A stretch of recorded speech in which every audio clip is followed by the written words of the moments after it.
Bonjour à tous, bienvenue dans une nouvelle vidéo Booktube où je présente et donne mon avis sur un roman.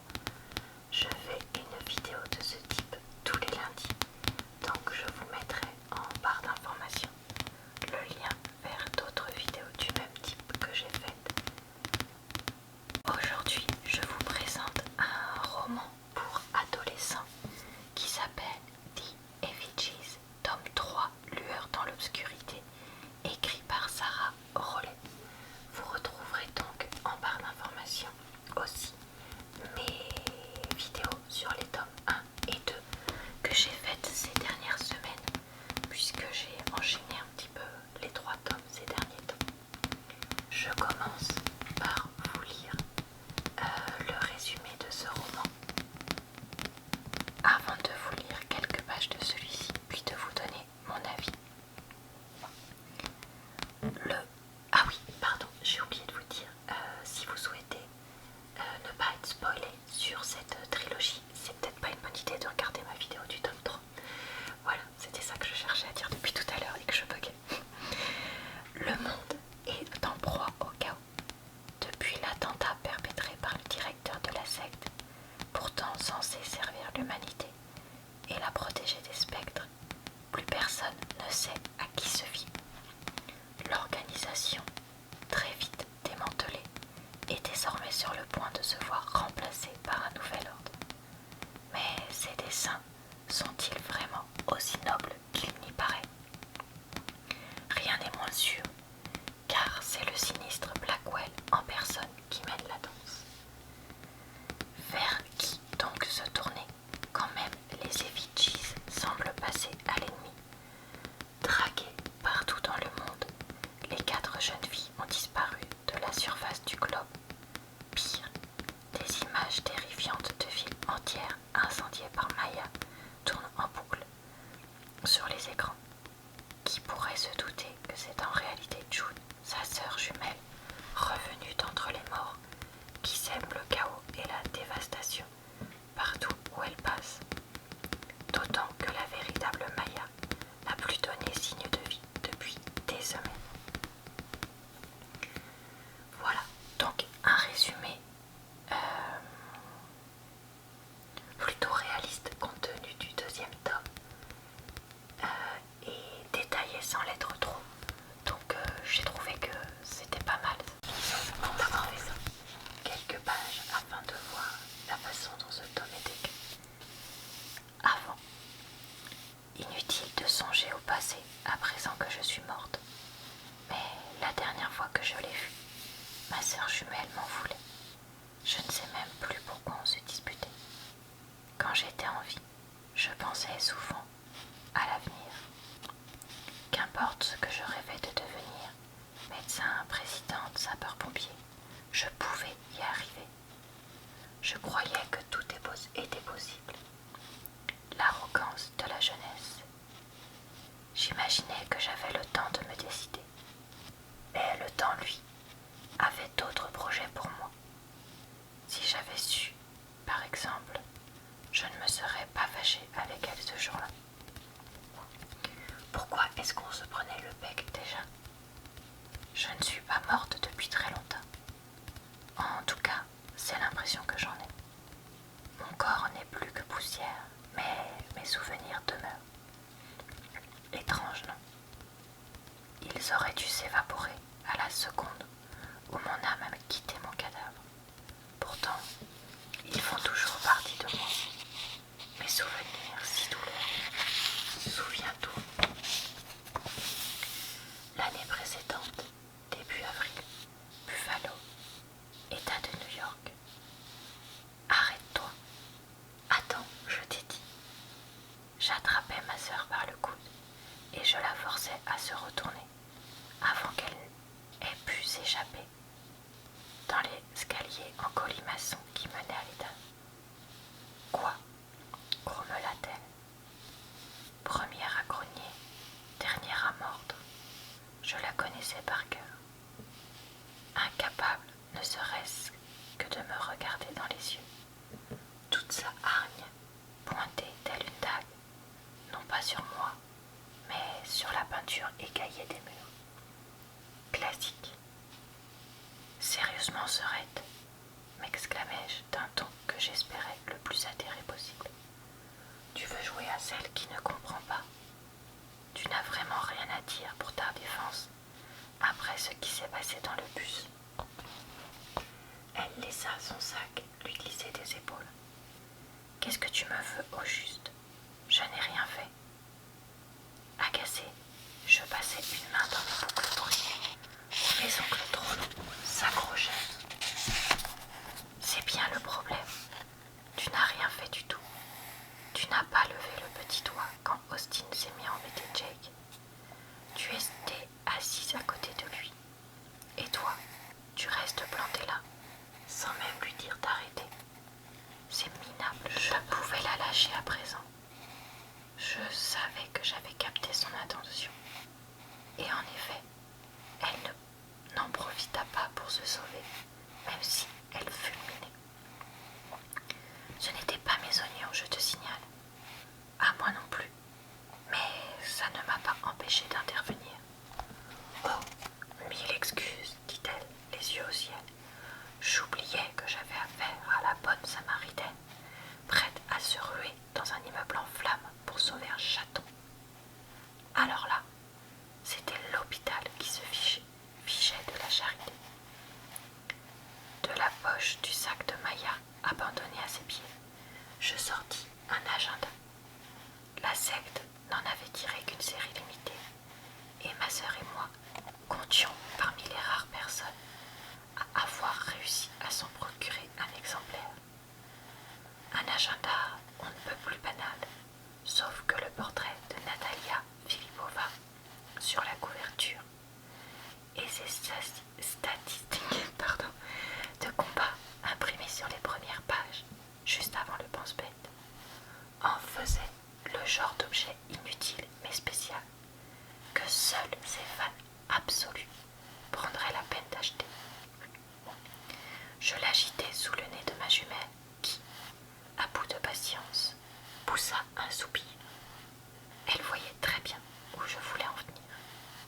Corrige-moi si je me trompe, mais il me semble que c'est précisément parce qu'elle se précipite dans des immeubles en flammes que tout le monde les vénère. Ce n'est pas pour ça que tu passes ton temps sur ce forum débile, peut-être.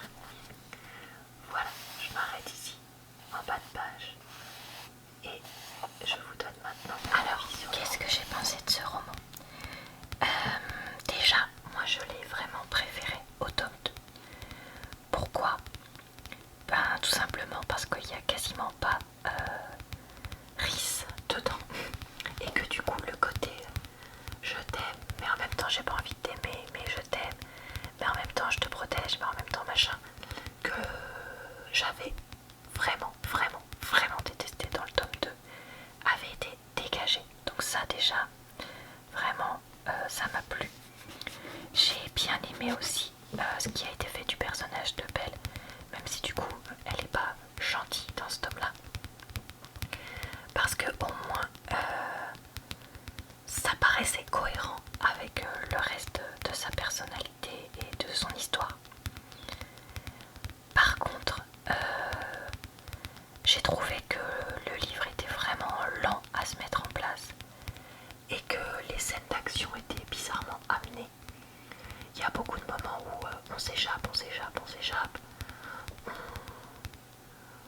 on fuit d'un lieu à un autre, et voilà, il y a un peu de scène d'action, mais en même temps pas, mais en même temps un peu, enfin bref, c'était vraiment bizarre.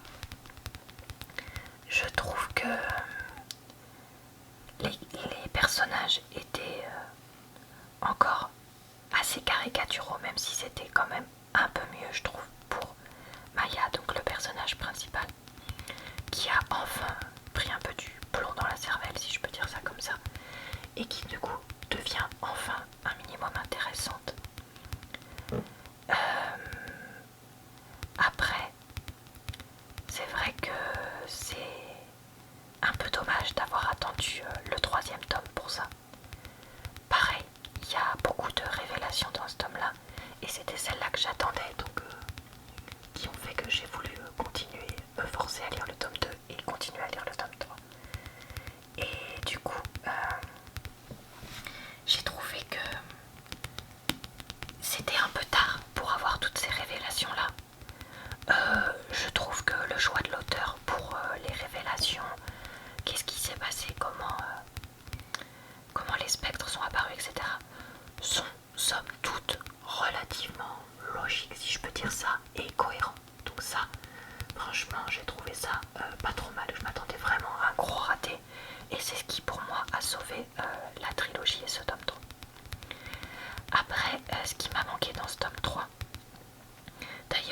j'ai oublié de dire tout à l'heure, c'est les autres effigies, donc Jaerin et Lake, qu'on ne voit quasiment pas du tome.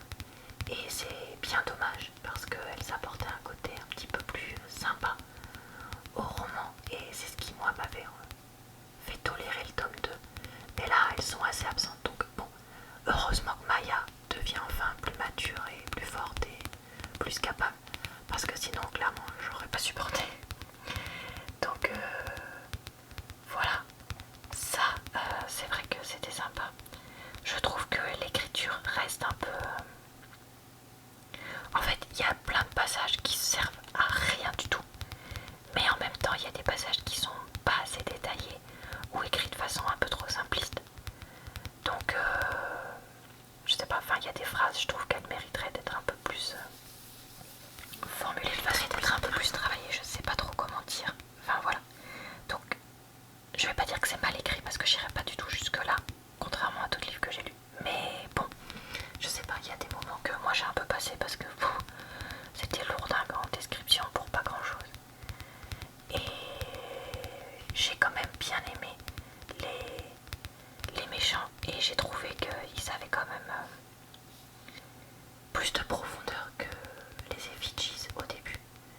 Surtout qu'au final, bon bah Maya et Belle changent, mais il n'y a pas beaucoup de changements qui nous sont présentés pour les deux autres effigies, ce qui est bien dommage et un peu manque de cohérence un petit peu avec la fin. Alors par contre, moi ce que j'ai quand même moins aimé dans les méchants et dans les révélations, c'est le retour de June, donc la jumelle décédée. J'ai trouvé que c'était vraiment trop bizarre et puis un peu trop facile. J'ai trouvé de la faire revivre alors qu'elle avait péri. Et puis ce qui se passe à la fin, voilà, je ne vais pas tout dire, mais bon. Mais bon, voilà, moi j'ai pas trop aimé ça. Alors après, je pense clairement que c'est le genre de roman qui plaira beaucoup. Il était pas fait pour moi, mais il va plaire quand même, je pense, à des adolescentes d'une, je dirais, 13-17. Je pense que c'est le genre de roman qui, si je l'avais lu à l'époque, m'aurait beaucoup plu. Pardon, dans mon ventre vu que je filme ça le midi. Je me suis dépêchée de finir les dernières pages pour vous enregistrer la vidéo avant de la poster. Donc désolée, j'ai faim. Bref, je pense que si j'avais été dans cette tranche d'âge là, je l'aurais beaucoup plus aimé. Parce que le côté gnangnan m'aurait probablement moins gêné vu comme j'étais à l'époque. Le côté d'attendre pour avoir les révélations, le côté copine et tout ça, et un petit peu caricatural m'aurait probablement moins gêné puisque je n'avais pas un recul d'adulte comme je l'ai maintenant à 30 ans passés. Pardon, j'ai fait grincer mon coude.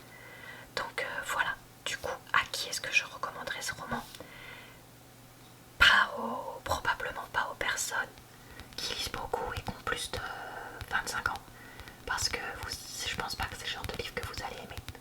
Par contre, aux personnes qui lisent occasionnellement ou qui sont encore assez jeunes dans la tranche d'âge que je disais, je pense que ça pourrait tout à fait vous plaire. Donc je le recommanderais plutôt vers ce public-là. Voilà. Bon bah... Est-ce que au final... Ah oui, pardon. Et du coup je recommanderais quand même la trilogie dans l'ensemble pour ces personnes-là. Voilà, bah écoutez, j'espère que cette vidéo vous a plu et mon avis sur l'ensemble de la trilogie.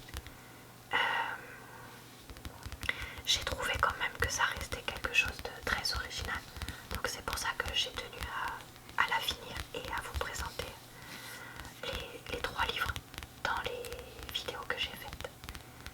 J'espère avoir pu vous relaxer avec un peu de lecture et de chuchotement.